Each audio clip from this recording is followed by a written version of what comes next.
हाय बच्चों, स्वागत है आपका हमारे वीडियो में। बच्चों, आज का टॉपिक भी कुछ खास है। खास होने की वजह ये एनसीईआरटी के एग्जाम्पलर है। बेटा, आप अभी तक देख रहे होंगे कि सर ने तो एनसीईआरटी के क्वेश्चन सॉल्व नहीं करवाए। बेटा, वो इंट्रो क्लास थी और इसके साथ साथ जो क्लास हमने जो वीडियो अपलोड की अल्फा बीटा सीरीज की, वो बेटा बोर्ड एग्जाम का इंपॉर्टेंट टॉपिक होता है और वो एनसीईआरटी में नहीं अवेलेबल होता है। और जब वो एनसीईआरटी में है नहीं तो इसका मतलब क्या हम उसको ना पढ़े, इग्नोर कर दें? ऐसा नहीं बेटा, ऐसे ही छोटे छोटे क्वेश्चन होते हैं, मार्क्स इंप्रूव कराते हैं हमारे।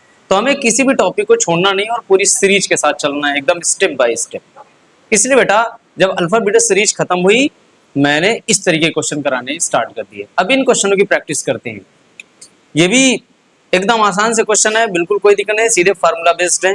जैसे बेटा, पहला क्वेश्चन मेरे पास, पहले इसको पढ़ के आप बता रहा हूँ। फाइंड अ क्वाड्रेटिक पॉलिनोमियल, यानी कि हमें बेटा क्वाड्रेटिक पॉलिनोमियल फाइंड करने हैं। each with given numbers as the sum and product of its zeros respectively। कह रहा है ये जो नंबर दिए गए हैं ना, ये बेटा क्या है, सम है और प्रोडक्ट है, रिस्पेक्टिवली लगा है। रिस्पेक्टिवली का मतलब क्या होता है बेटा, क्रम से। ये वाला पहला वाला होगा सम, क्योंकि पहले सम यूज हुआ, बाद में प्रोडक्ट यूज हुआ है।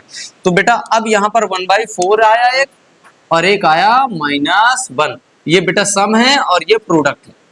ये सम का है और ये प्रोडक्ट, क्योंकि बाद में इस स्टेटमेंट में साफ साफ राइट डाउन कर दिया गया, find a quadratic polynomial each with given numbers as the sum and product of its zeros respectively. कह रहा है मतलब कि बेटा जो पॉलिनोमियल है उसके रूट्स का सम है और प्रोडक्ट है। तो पहले वाला सम का काम करेगा, दूसरे वाला प्रोडक्ट, क्योंकि लिखा है रिस्पेक्टिवली, क्रम से होगा, पहले वाला सम के लिए, दूसरा वाला प्रोडक्ट के लिए।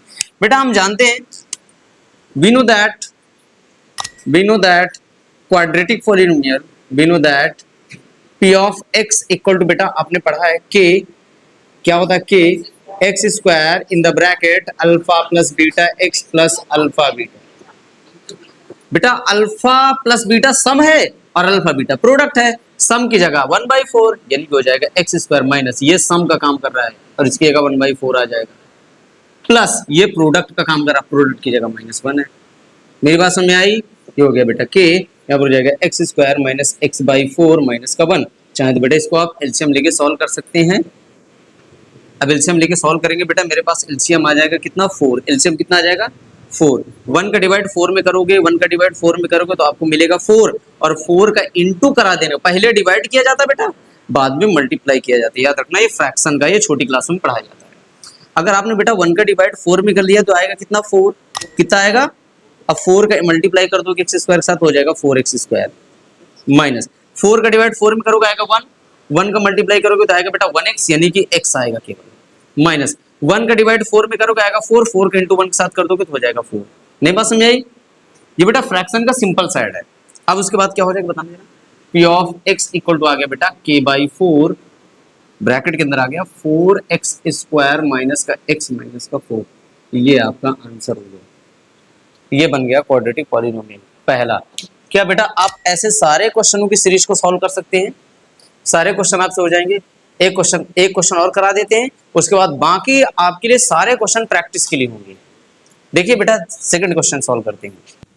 सेकंड क्वेश्चन बेटा मेरे पास है √2 and 1/3। यहां पर भी पहला वाला सम और दूसरा वाला प्रोडक्ट, सेम काम बेटा। Since we know that formula of quadratic equation k, bracket के अंदर x स्क्वायर माइनस का alpha plus beta x plus का अल्फा बीटा। अब बेटा k x square minus sum, ये सम है, ये क्या है बेटा, सम है, और ये क्या है, प्रोडक्ट है। सम की जगह कितना रखा जाएगा, √2, प्रोडक्ट की जगह कितना रखा जाएगा, 1/3। सम की जगह बेटा रख देते √2, तो हो गया √2x प्लस प्रोडक्ट की जगह कितना रखना है, 1/3, ये हो, यानी हो गया बेटा k हो जाएगा x square minus √2x plus का 1/3। इतना सॉल्व कर सकते हैं, चाहे तो एलसीएम लेके सॉल्व कर डालिए, काम खत्म।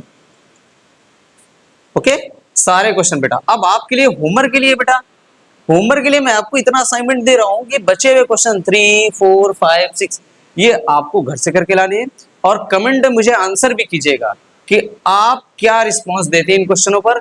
क्या आपको इस क्वेश्चन के बारे में पूरी तरह से अंडरस्टैंडिंग हो गई या नहीं, ताकि बेटा मुझे इससे ये अंदाजा मिल सके कि आप घर पर क्वेश्चन कर रहे हैं, मेरा पढ़ाया आपको समझ में आ रहा है। तो बेटा कमेंट में जरूर आंसर कीजिएगा।